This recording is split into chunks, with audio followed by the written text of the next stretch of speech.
Welcome to Pratap classes. दोस्तों, Pratap classes के YouTube channel पर आपका स्वागत है। आज है 5 दिसंबर 2023 और 5 दिसंबर 2023 के जितने भी इंडिया और वर्ल्ड के जो करंट अफेयर्स के क्वेश्चन बनते हैं, आज उनका हम डिस्कशन करेंगे। पूरा वीडियो ध्यान से देखना और लास्ट में आपसे क्वेश्चन पूछूंगा जिनके जवाब आपको कमेंट बॉक्स में देना होगा। आज अपने पढ़ेंगे कि कंचन देवी भारतीय वानिकी अनुसंधान की पहली महिला महानिदेशक। अमित शाह ने खादी माटी कला महोत्सव 2023 का उद्घाटन किया और विश्व डिजिटल प्रतिस्पर्धा रैंकिंग 2023 में भारत का स्थान, इनकी आज हम चर्चा करेंगे। तो रोज आपको सुबह 7 बजे पूरे लेटेस्ट न्यूज से पहले पूरे लेटेस्ट न्यूज के साथ ये करंट की क्लास है मिलती है। तो सारे साथी एक बार वीडियो को लाइक शेयर करेंगे और जो भी विद्यार्थी हमारे इस चैनल पर नहीं है तो जरूर आप चैनल को सब्सक्राइब करें और इसके पास लगे बेल आइकन का घंटा दबाएं ताकि हम जैसे वीडियो अपलोड करें उसका नोटिफिकेशन आप तक पहुंच जाएगा। तो सबसे पहले हम कल के क्वेश्चनों को रिवाइज कर लेते हैं।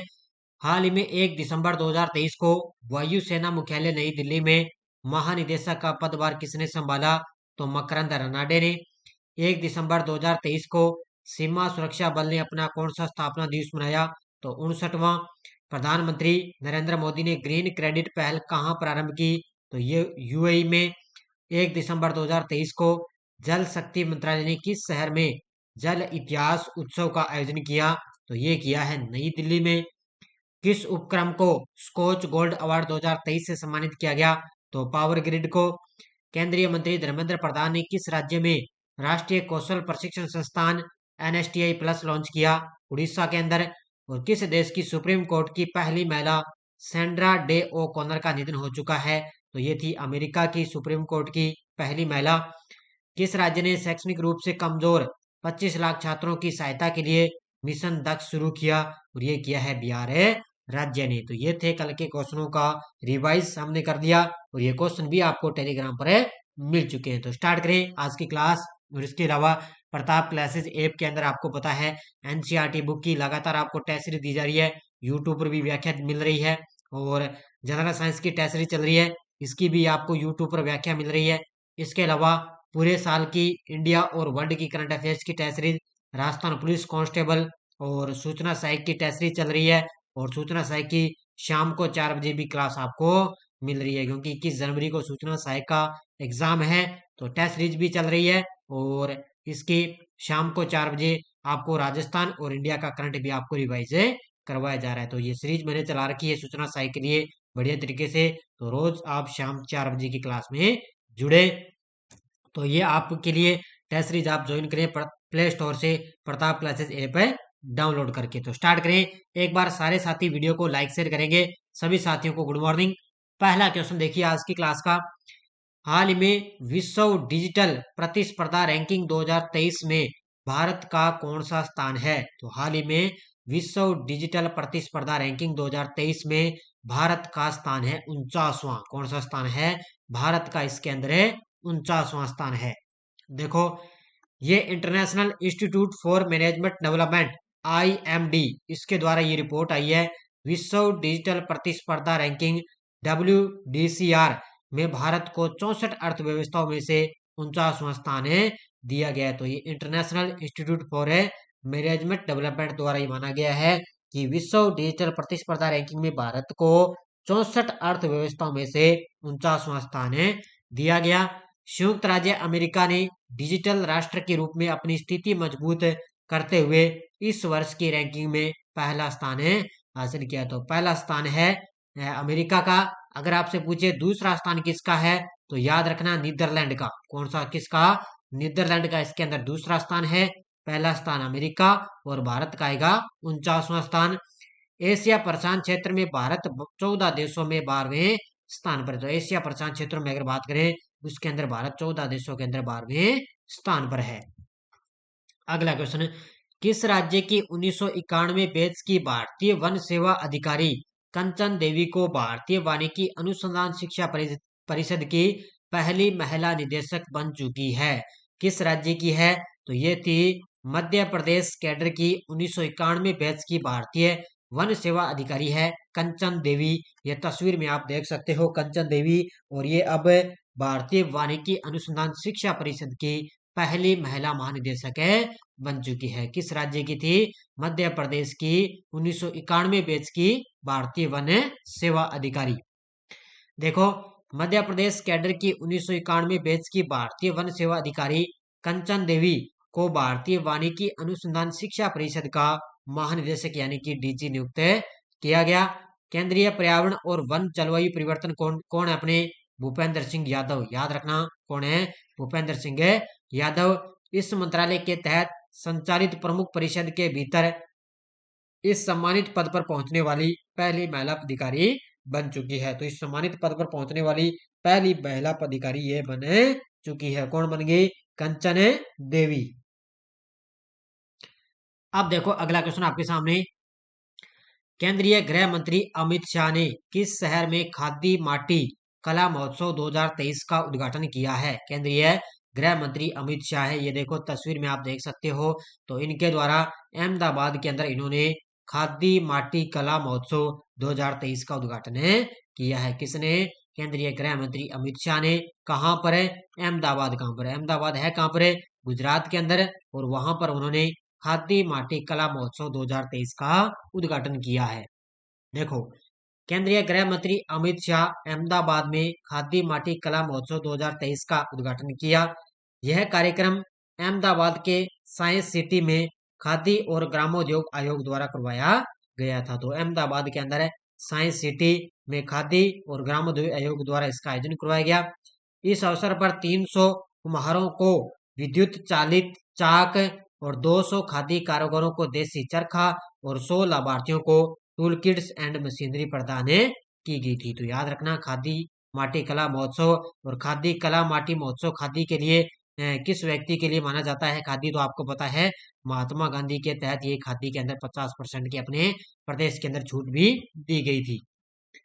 हाल में कौन सा देश सर्वाधिक वोट के साथ अंतर्राष्ट्रीय समुद्री संगठन के लिए फिर से निर्वाचित हुआ है? तो आपको अभी पता है भारत के अंदर 5 राज्यों के अंदर विधानसभा चुनाव थे बड़े शानदार तरीके से। इसमें कौन सा देश है सर्वाधिक वोट के साथ अंतर्राष्ट्रीय समुद्री संगठन के लिए फिर से निर्वाचित हुआ? और वो हुआ है अपना देश भारत। कौन सा हुआ है? ये देखो तस्वीर में अपना देश भारत यानी कि सर्वाधिक वोटों के साथ अंतर्राष्ट्रीय समुद्री संगठन के लिए फिर से निर्वाचित हुआ है।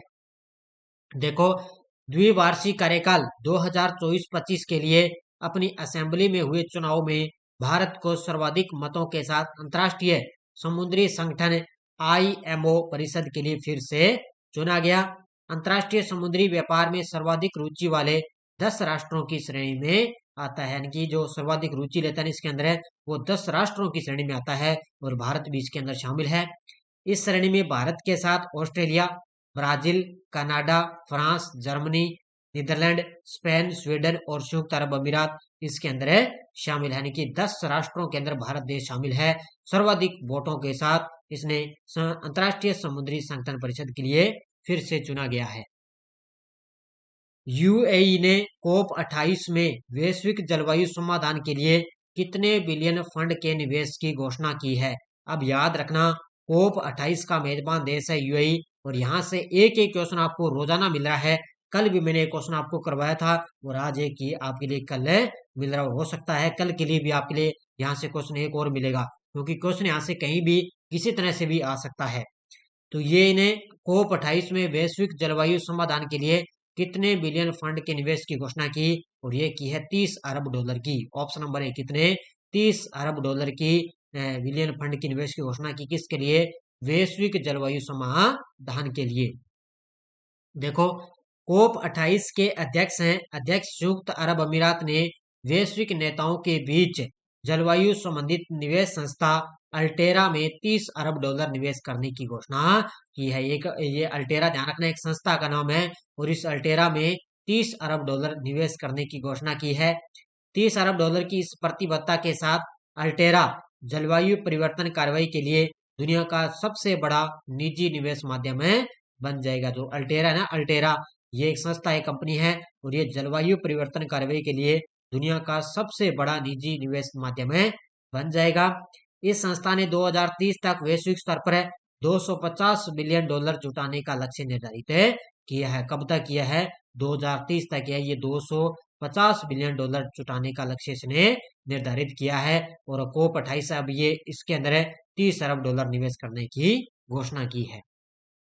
भारतीय रेलवे ने हाथियों की वजह से होने वाले रेल हादसों को रोकने के लिए कौन सी नई प्रणाली शुरू की है। देखो इस तरह मैं आपको बताया कहीं कहीं जंगलों में जैसे हाथी ट्रेनों के आगे आ जाते हैं तो उनको नुकसान बहुत होता है। तो रेलवे ने अभी हाथियों की वजह से जो होने वाला रेल हादसा है ना उनको रोकने के लिए अभी उन्होंने गजराज सुरक्षा कवच प्रणाली शुरू की है। कौन सी शुरू की है? गजराज सुरक्षा कवच है वो रेलवे के द्वारा नई प्रणाली शुरू की गई है। देखो भारतीय रेलवे ने हाथियों की वजह से होने वाले रेल हादसों को रोकने के लिए एक नई प्रणाली गजराज सुरक्षा कवच पेश की है। यह प्रणाली पूरी तरह से स्वदेशी है और इसमें आर्टिफिशियल इंटेलिजेंस AI का इस्तेमाल किया गया है। किसका इस्तेमाल किया गया? आर्टिफिशियल इंटेलिजेंस AI का इस्तेमाल किया गया।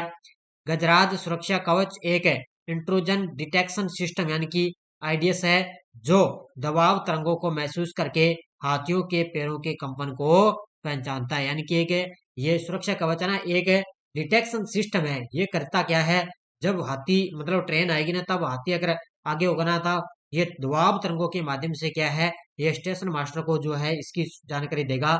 तब ये ट्रेन को अपने आप उसमें पता लग जाने के हाथियों के पैरों के कंपन के पहचानेगा और वहां पर ये जानकारी है वो स्टेशन मास्टर को पता लगेगी। तो इसमें क्या है जो है ट्रेन से हादसा होंगे हाथियों को बचाने के लिए अभी गजराज सुरक्षा प्रणाली शुरू की गई है। हाल ही में भारतीय नौसेना दिवस कब मनाया गया? तो ये आपको सभी को पता है कल 4 दिसंबर को भारतीय नौसेना दिवस मनाया गया था। देखो भारतीय नौसेना दिवस प्रत्येक वर्ष 4 दिसंबर को मनाया जाता है। यह भारत में एक महत्वपूर्ण दिन है जो भारतीय नौसेना बलों की बहादुरी समर्पण और उपलब्धियों का सम्मान करता है। भारतीय नौसेना दिवस 2023 का विषय क्या था? समुद्री क्षेत्र में परिचालन दक्षता तत्परता और मिशन उपलब्धि। क्या है? समुद्री क्षेत्र में परिचालन दक्षता तत्परता और मिशन उपलब्धि। भारतीय नौसेना की स्थापना 1612 में ईस्ट इंडिया कंपनी द्वारा इसकी स्थापना की गई थी। अगर सबसे पहले बात करें ना अपने तो 1612 ईस्वी के अंदर ईस्ट इंडिया कंपनी द्वारा नौसेना की स्थापना की गई थी। हर साल ये 4 दिसंबर को नौसेना दिवस मनाया जाता है। अब आपको एक पॉइंट याद रखना है कि भारत ने वेनेजुएला से कच्चे तेल का आयात फिर से शुरू कर दिया। रिलायंस इंडस्ट्रीज सहित भारतीय रिफाइनरीज ने बिचौलिए के माध्यम से वेनेजुएला कच्चे तेल के आयात को फिर से शुरू कर दिया। यह कदम वेनेजुएला पर अमेरिकी प्रतिबंधों को अस्थायी रूप से हटाए जाने के मद्देनजर उठाया गया है। यानी कि अक्टूबर महीने में क्या इस पर प्रतिबंध लगा दिया था लेकिन अब एक बार फिर से क्या है इसमें कच्चे तेल का आयात इन्होंने फिर से शुरू कर दिया जिसमें भारतीय कंपनियों और वेनेजुएला की सरकारी स्वामित्व वाली तेल कंपनी PDVSA के बीच सीधे सौदे के रास्ते खुल चुके। यानी कि भारत और वेनेजुएला की जो सरकारी कंपनियां हैं उनके बीच में सीधे रास्ते खुल गए। अब ये एकदम कच्चे तेल का आयात फिर से शुरू इन्होंने कर दिया है। ये अपना टेलीग्राम ग्रुप है। टेलीग्राम पे आप प्रताप क्लासेस सर्च करोगे तो हमारे टेलीग्राम ग्रुप को आप ज्वाइन कर सकते हो। कोई क्वेश्चन आते हैं कोई सूचना आती है कोई लिंक आता है कोई नया नोटिफिकेशन आता है सब आपको टेलीग्राम पर इसमें सूचित किया जाता है। पिछले वीडियो क्वेश्चन क्या था? हाल ही में समलैंगिक विवाह का पंजीकरण करने वाला पहला दक्षिण एशियाई देश कौन सा बना? तो वो नेपाल देश बन चुका है। बड़े शानदार तरीके से जवाब दिए थे सभी साथियों ने। उन सभी को हार्दिक शुभकामनाएं। अब देखो क्वेश्चन फॉर यू। प्रधानमंत्री ने कब तक 25,000 प्रधानमंत्री जन औषधि केंद्र खोलने की घोषणा की है? मार्च 2024, मार्च 2025, मार्च 2026 और मार्च 2028। इसका जवाब आपको कमेंट बॉक्स में देना है। आज मैंने क्वेश्चन को थोड़ा सा घुमा दिया है। देखते हैं जिस विद्यार्थी ने बढ़िया तरीके से अगर क्लास देखी है ना वो क्वेश्चन का इसका बढ़िया तरीके से जवाब देगा। अगर किसी बढ़िया तरीके से किसी ने नहीं देखी है वो इसका जवाब नहीं दे पाएगा। थोड़ा सा मैंने क्वेश्चन को आज घुमा दिया। पता लगेगा कि आज साथी कितने साथी इसका सही जवाब दे पाते हैं। इसके अलावा जनरल साइंस की टेस्ट सीरीज है और बढ़िया तरीके से आपको सुबह मेरी ये डेली करंट की क्लास और शाम को 4 बजे स्पेशल सूचना सहायक के लिए आपके लिए करंट की क्लास मिलती है। और आज आपके लिए एक अलग ही क्लास आने वाली है और वो आज आएगी आपके लिए प्रमुख युद्धाभ्यास 2023 की। तो युद्धाभ्यास 2023 जितने भी हुए हैं उसकी आपको अलग से आज क्लास मिलेगी। तो धन्यवाद। जय हिंद जय भारत।